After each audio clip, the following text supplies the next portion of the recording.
तो friends, divine kitchen में आज हम बनाने जा रहे हैं सबकी फेवरेट राजभोग आइसक्रीम। एकदम सुपर इजी और सुपर टेस्टी वाली बनकर तैयार होती है। सबको बहुत पसंद होती है। ना ही हम इसमें कोई कंडेंस्ड मिल्क यूज़ में लेंगे, ना ही मिल्क पाउडर और ना ही कोई मावा यूज़ में लेंगे।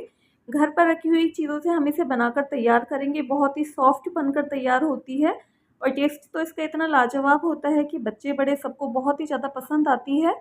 Hello friends, Radhe Radhe. कैसे हैं आप सब? आई होप आप सभी अच्छे होंगे। डिवाइन किचन बाय वर्ल्ड में आपका स्वागत है। तो फ्रेंड्स, वीडियो में एंड तक बने रहिएगा। तो चलिए वीडियो स्टार्ट करते हैं। राजभोग आइसक्रीम बनाने के लिए यहाँ मैंने दूध लिया है। दूध मैंने लिया है यहाँ पर आधा लीटर दूध लिया था और फिर उसके बाद मैंने इसमें 1 गिलास दूध और ऐड किया था, यानी कि 3 पाव के करीब ये जो दूध था और बिना पानी वाला दूध था। दूध को मैंने यहाँ पर बॉईल कर लिया है। जब भी आप कच्चे दूध को गर्म करते हैं तो उसे कंटिन्यूस चलाइए, नहीं तो नीचे लग जाता है। जब बॉयल आने लग गया था तो मैंने इसमें चीनी डाल दी थी और चीनी डालने के बाद में मैं इसे चीनी के साथ पकाऊंगी। हमें इसे तब तक पकाना है जब तक कि इसकी कंसिस्टेंसी जो है वो थिक ना हो जाए। और अगर आप दूध के अंदर मावा या फिर जो राजभोग आइसक्रीम होती है उसमें मावा यूज़ में लिया जाता है, मावा उसमें ऐड किया जाता है। अगर आप मावा या मिल्क पाउडर नहीं ले रहे हैं तो आप बिना पानी वाला दूध लीजिए। तो यहाँ मैंने एक कटोरी में ठंडा दूध लिया है। इसमें मैंने 2 टेबलस्पून के करीब कस्टर्ड पाउडर डाला है और जो कस्टर्ड पाउडर था ये मैंने लिया था केसर इलायची फ्लेवर वाला। आप चाहें तो कोई भी ले सकते हैं, जो भी आपके पास हो, लेकिन जो राजभोग आइसक्रीम है ना तो उसमें जो रबड़ी वाला फ्लेवर आता है वो केसर इलायची के कस्टर्ड पाउडर से आता है। बहुत टेस्टी होता है ये। और इसे मैंने दूध में अच्छी तरह से मिक्स करने के बाद में गर्म दूध में डाल दिया है और इसे हम कंटिन्यूस चलाते जाएंगे जब तक कि दूध है जो वो थोड़ा सा थिक ना हो जाए। और यहाँ ये देखिए इसका कलर भी चेंज हो गया है क्योंकि ये केसर फ्लेवर में था, तो इसमें हमें अलग से कोई केसर डालने की ज़रूरत नहीं थी। ना तो केसर डालने की ज़रूरत थी और ना ही हमें कोई चीनी को कैरेमलाइज़ करने की ज़रूरत होती है। इसमें हल्का सा अपने आप ही जो येलो कलर है वो आ जाता है। और ये देखिए दूध भी थिक हो गया है और इसमें उबाल आ गया है। लेकिन अभी मैं गैस की जो फ्लेम थी उसे स्लो कर दूंगी और उसे और उबलने दूंगी। अब यहाँ मैंने लिए हैं थोड़े से ड्राई फ्रूट, जिसमें मैंने 4-5 बादाम लिए थे, 3-4 काजू और थोड़े से जो खरबूजे के बीज थे वो लिए थे। इन्हें हम ड्राई रोस्ट कर लेंगे, हल्का सा हमें सेकना है। और ड्राई फ्रूट कम या ज़्यादा आप अपने अकॉर्डिंग ले सकते हैं। तो यहाँ मैं इन्हें भून लूँगी और आप चाहें तो घी में भी इन्हें फ्राई कर सकते हैं, नहीं तो आप इन्हें ड्राई रोस्ट कर लें। ड्राई फ्रूट भुनने के बाद मैंने उन्हें निकाल लिया था और जो पैन था वो हल्का गर्म था, तो उसमें मैंने 2 चम्मच के करीब जो पिस्ते की कतरन थी वो डाली थी। उसे भी मैंने उसमें हल्का सा रोस्ट कर लिया था।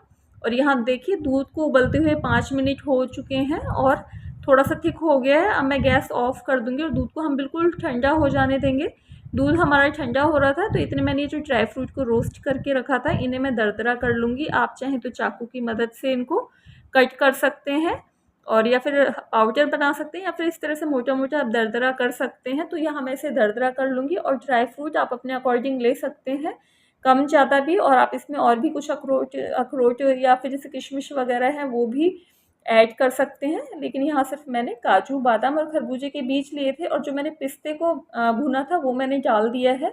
और यहाँ मैंने ली हैं गुलाब की पत्तियाँ। इन्हें मैंने सूखी हुई जो गुलाब की पत्तियाँ हैं वो ली थी। इससे भी जो हमारी आइसक्रीम है उसका लुक भी बहुत अच्छा आएगा और फ्लेवर भी इसका बहुत अच्छा आता है। इससे जो फ्लेवर है आइसक्रीम का, राजभोग आइसक्रीम का, वो इन्हेंस हो जाएगा।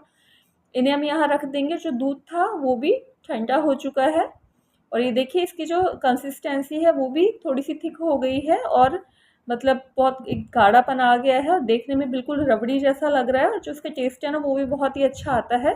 अगर आप इसमें कस्टर्ड पाउडर ना डालना चाहें तो आप इसमें जो मावा है थोड़ा सा मावा इसमें डाल सकते हैं, या फिर मिल्क मावा ना डालें तो मिल्क पाउडर डाल लें। लेकिन अगर इस तरह से आप बनाएंगे ना तो बहुत ही मतलब कम बजट के अंदर आपकी राजभोग आइसक्रीम बनकर तैयार हो जाती है।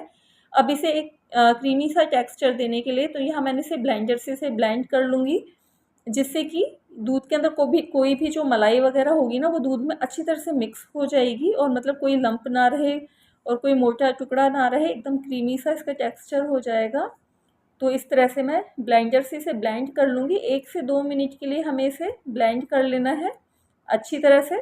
अब यहाँ मैं इसमें जो हमारी राजभोग आइसक्रीम थी उसके टेस्ट को मैं एक रिचनेस देने के लिए यहाँ मैं इसमें डालूँगी मलाई। तो ये फ्रेश मलाई थी, हमें मतलब पुरानी मलाई नहीं लेनी है, उसी दिन की मलाई लेनी है। तो यहाँ मैंने 2 चम्मच इसमें मलाई डाली है और मलाई डाल के मैं वापस से इसको ब्लेंड कर लूँगी। इससे जो मलाई है ना वो दूध के अंदर बहुत अच्छी तरह से मिक्स हो जाएगी। और फ्रेंड्स ये ध्यान रखना है कि जब भी अगर आप मलाई ऐड करते हैं ना तो दूध बिल्कुल ठंडा होना चाहिए। गर्म दूध में मलाई ना डालें, नहीं तो उसके अंदर जो घी जैसा तैर जाता है, घी की एक लेयर जम जाती है जो आइसक्रीम के टेक्सचर को बिल्कुल ख़राब कर देती है और टेस्ट भी ख़राब हो जाता है उससे।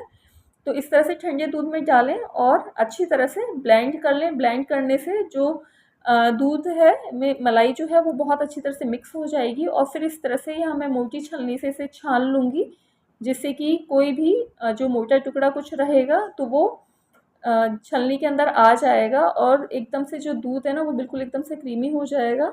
ये देखिए इस तरह से मैं इसे दबाते हुए निकाल लूँगी। और फ्रेंड्स ये जो आइसक्रीम है ना राजभोग जमने के बाद में आप इसी जिस तरह से मैं आपको बता रही हूँ इस तरह से आप इसे बनाइएगा, ये बहुत ही ज़्यादा टेस्टी बनती है।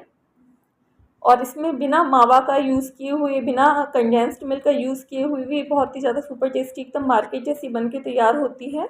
अब यहाँ जो मैंने ड्राई फ्रूट फ्राई करके रखे थे तो मैंने निकाल लिए हैं। थोड़े से ड्राई फ्रूट मैं इस दूध के अंदर डाल दूँगी। मैंने दूध में उबलते वक्त इसलिए ड्राई फ्रूट नहीं डाले थे क्योंकि मुझे इसे छलनी में छानना था।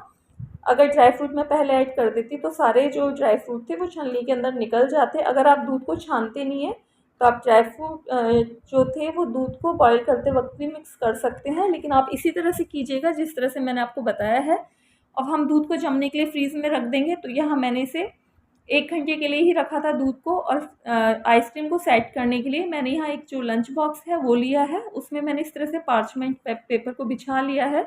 इससे आइसक्रीम को निकालने में आसानी हो जाती है, दिक्कत नहीं आती। अगर हम जैसे पेपर वगैरह नहीं बिछाते हैं ना तो आइसक्रीम थोड़ा सा चिपक जाती है, तो निकालने में थोड़ी सी दिक्कत आती है। और अगर हम उसे पानी से थोड़ा सा वो करते हैं तो आइसक्रीम मेल्ट हो जाती है। तो इस तरह से आप पेपर बिछा लें, आइसक्रीम बहुत जल्दी निकल जाती है। और यहाँ मैंने जो थोड़ी सी ड्राई फ्रूट जो भुन के रखे थे वो हल्के से दरदरे किए हुए मैंने इसमें नीचे फैला दिए हैं। और थोड़ी सी मैंने जो रेड कलर वाली जो चेरीज़ आती हैं टूटी फ्रूटी वो डाल दी थी। आपके पास अनार हो तो अनार डाल सकते हैं या फिर स्किप भी कर सकते हैं, सारी चीज़ ऑप्शनल है। और यहाँ मैंने 1 घंटा ही फ्रीज़ में रखा था, मेरे पास टाइम कम था तो इसलिए मैंने सिर्फ 1 घंटा रखा है। अगर आपके पास टाइम है तो आप इसे ओवरनाइट भी रख सकते हैं या फिर 3-4 घंटे के लिए रख दें, जिससे कि आइसक्रीम पूरी अच्छी तरह से जम जाए। और फिर उसे ब्लेंडर से ब्लेंड कर लें या फिर मिक्सर जार में डाल के उसे एकदम से मतलब उसे मिक्स कर लें, चला लें, जिससे कि जो आइसक्रीम है एकदम से उसका पेस्ट बन जाए। इससे हमारी आइसक्रीम बहुत सॉफ्ट बन के तैयार होती है। तो यहाँ ये मेरी आइसक्रीम थी जो हाफ़ जमी थी, तो मैंने ब्लेंडर से इसे अच्छी तरह से ब्लेंड कर लिया है। सारी चीज़ें अच्छी तरह से दूध के साथ में मिक्स हो गई हैं। और जिस बॉक्स में मेरे को इसे जमाना है मैंने पेपर बिछा लिया है और ड्राई फ्रूट इसमें फैला दिए हैं। अब उसमें मैं ये जो सारा मिक्सचर था आइसक्रीम का इसे मैं डाल दूँगी। और डालने के बाद में अब हम इसे ओवरनाइट के लिए सेट होने के लिए छोड़ देंगे।